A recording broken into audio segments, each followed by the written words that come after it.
Hi guys, Forgotten Wolf here, and this is Game of Thrones House of Season 2, taking a trip up north to the Night's Watch. The rest of Season 2 will be a bit of a build-up to one of my biggest videos ever, but I'll announce that in the next coming months. So grab some snacks, drinks, and enjoy. The Night's Watch doesn't have a founder, but it does have a time period established. At the end of the long night, the White Walkers ruled Westeros, so a group of rebels that wanted humanity to live formed the Night's Watch, promising themselves a celibacy and a duty to protect humanity from those threats beyond the Wall.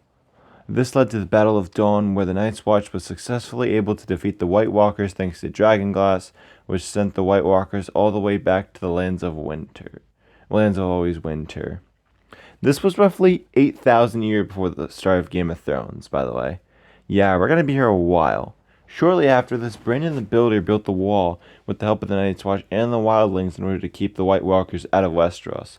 The Wildlings went north, and the Night's Watch took up the wall as its residence and would protect the realm from all enemies that lay beyond the wall. The end. Just kidding. The Night's Watch doesn't have a lord. Instead, it having a Lord Commander elected by its members. These Lord Commanders would be responsible for maintaining all the castles, manning them, getting the children of the forest to supply them with dragon glass. I can't talk. However, they lost the permission of dragon glass with the 13th Lord Commander, called the Night's King, who allegedly took a wife and would commit atrocities in the north, and his actions would force the Starks and Wildlings to unite.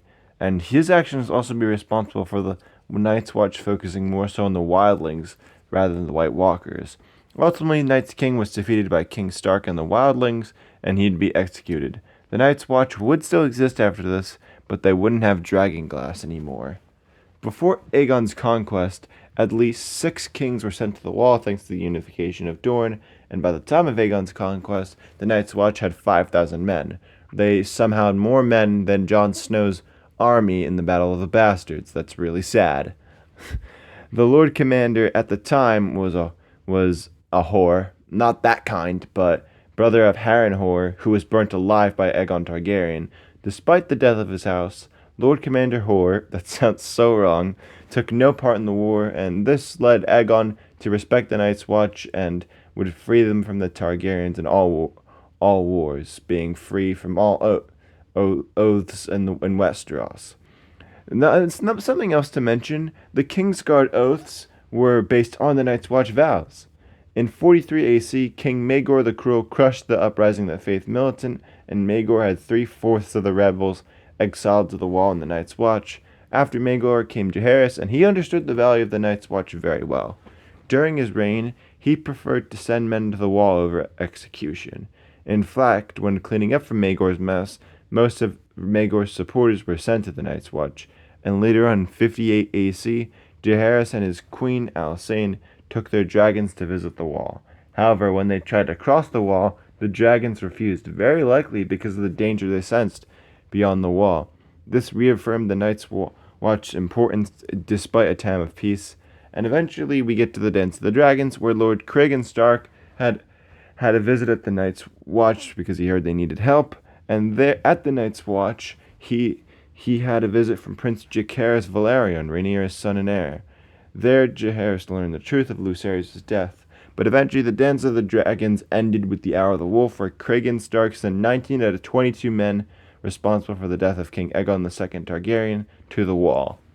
We travel a long time in the future after this, as nothing really happened with the Watch, to 132 AC, where the raiders of Silas the Grim had captured the town Queen's Crow. This is where Bran and Jon were in Season 3, when Jon was attacked by the warg and deserted the wildlings. The Night's Watch killed the rebels, but it came at a very high cost. 1/3 of the Night's Watch. These deaths would not be recovered.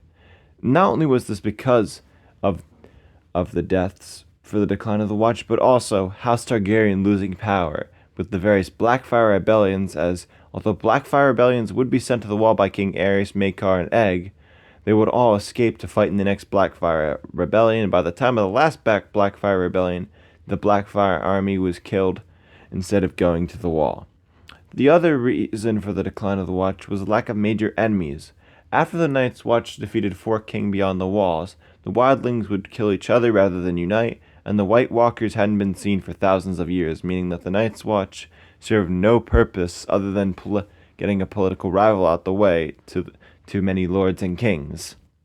Only the North respected the Watch. Various Starks and Mormonts would join the Watch throughout the years, but the real killing blow to the Night's Watch ultimately was Robert's Rebellion, where in 281 AC, Robert Baratheon and Ned Stark crushed House Targaryen, and King Robert would ascend to the Iron Throne, and Rhaegar Targaryen would die.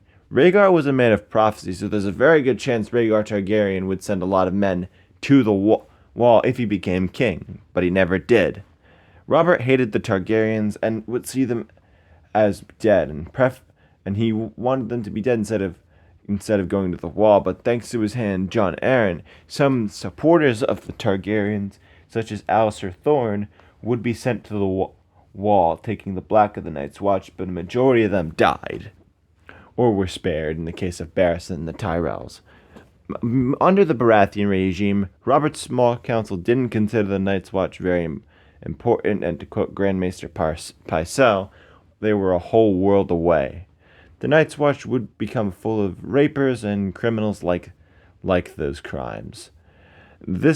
This might be bad for the Watch, but there would be some high-profile recruits between 281 AC and 297 AC, being Lord Jorah Mormont, who took the Black to make way for Jorah Mormont, and Benjen Stark would become members of the Night's Watch.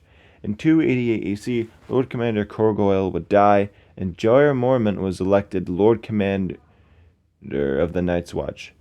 Lord Commander Mormont made a lot of changes, making Alliser Thorne Master of Arms and Benjen Stark First Ranger. Benjen Stark would frequently report dangers beyond the wall, sending letters to Ned Stark, the Warden of the North, and Ned would plan to go there eventually, but that never happened. But the Night's Watch was also so weak they couldn't help Benjen Stark.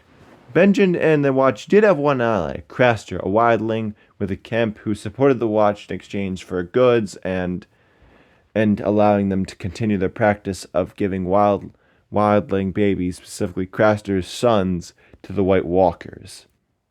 And this brings us to the Game of Thrones in 297 AC, where Benjen Stark would be invited to the welcome feast of Robert Baratheon to Winterfell. Benjen would consent for his nephew Jon Snow to take the Black and become a member of the Night's Watch, and Ned Stark would also consent to this, but he did remind Jon, he is always a Stark.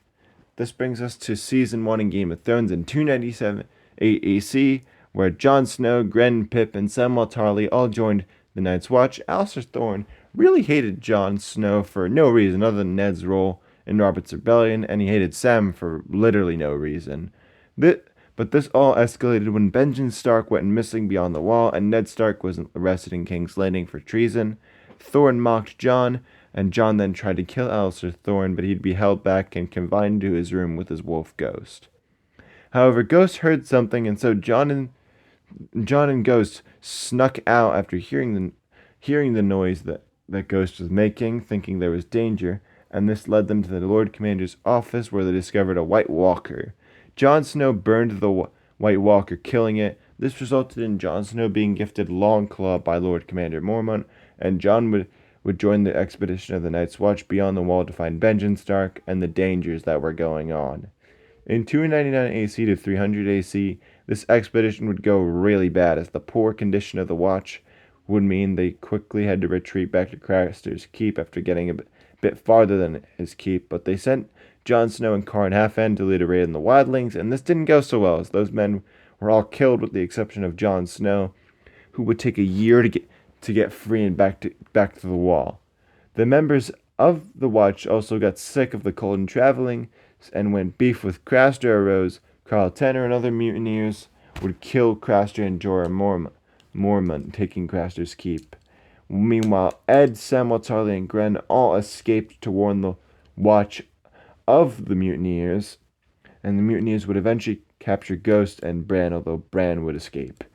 Along the road back to the wall, Samwell Tarly and his lover Gilly would find a shack to stay in, where they could where they found a White Walker and Dragonglass. Samwell Tarly would kill a White Walker with the Dragonglass, and the whole world found out how to kill a White Walker again.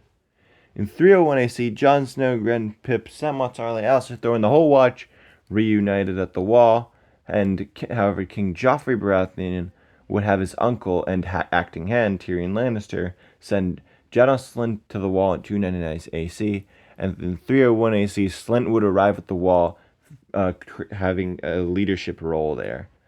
And with a new king beyond the Wall, Mance Rayder looming, Thorne and Slynt would be responsible for the defense of the Wall. However, Jon Snow grew concerned when he learned about the mutineers that he had told the wildlings there were 10,000 men at Castle Black buying the Watch some time, but the mutineers knew the truth. And Jon wanted to kill them, but Thorne would eventually allow Jon to go north with volunteers to kill the mutineers. However, this wasn't in an effort to protect the Wall. This was in an effort to kill Jon Snow, since Jon Snow and Thorne were the biggest rivals for position. 998 Lord Commander when the war with the wildlings was won. Despite all odds, Jon Snow and the volunteers killed the mutineers, and Jon would be reunited with Ghost. They got back to the Wall, and the preparation began. Eventually, the day came, and Mance Rayder attacked the Wall, and on night one, Jon Snow was quite literally the only reason the Watch didn't fall. Jon led the defense of the Wall, of the actual Wall itself, for a while, until he was needed down below with a small raid party under the command of Tormund Giantsbane attacked from the south. Jon took Tormund prisoner, and the Raiders would be defeated. However, the bulk of Mance's forces hadn't even attacked yet. Fortunately for the Watch, Stannis Baratheon heard their cries, and he arrived at the Wall to defend the Wall and the Watch. He captured Mance Rayder, defeated the wildlings, sending them back to a place called Hardhome. In 302 AC, Jon Snow was elected Lord Commander of the Night's Watch over Alliser Thorne, and Jon refused Stannis' offer to make him Lord of Winterfell, surprisingly. Stannis would execute Mance Rayder before leaving the Wall in order to take Winterfell and the North in his quest for the Iron Throne. Having saved the Watch, he had great favor there. Jon Snow, in his reign as Lord Commander of the Night's Watch, would make one very controversial decision, or really one controversial decision in two parts, being the first freeing Tormund Giantsbane, and the second letting the wildlings south of the Wall to protect them from the White Walkers. And Jon Snow, Tormund Giantsbane, and Edd would lead a rescue party to Hardhome. There they would face the White Walkers for the first time, and for the first time in his life, Jon Snow looked absolutely terrified, and it became his mission that day to unite the realm and defeat the White Walkers. In total, 2,000 wildlings were saved by Jon Snow at Hardhome, while the rest of them joined the White Walkers as part of the dead. Jon Snow led them south of the Wall, but then Stannis Baratheon, shortly after this, lost the Battle of Ice to the Boltons, which meant Jon had 0 allies, with Granddad Samwell off to the Citadel, and besides Edd, he had no allies. And this ultimately led a group of 23 men to revolt against Jon Snow and kill him. They did this, and Jon Snow was killed. However, Jon wouldn't remain dead for long, as this would be the beginning in a chain of events that would fundamentally change Westeros, the North, the Starks. And for the Night's Watch, after Jon Snow's death, they played 0 part in the history of Westeros after this. So that was the history of the Night's Watch. I hope you guys enjoyed this episode of Game of Thrones Houses Season 2. The next episode will be on the wildlings, showing the other perspective up north beyond the Wall. But thanks so much for 1K likes, and that special is out now, while the 150 subs special, the FNAF Timeline Part 2, is in the works. But until then, bye!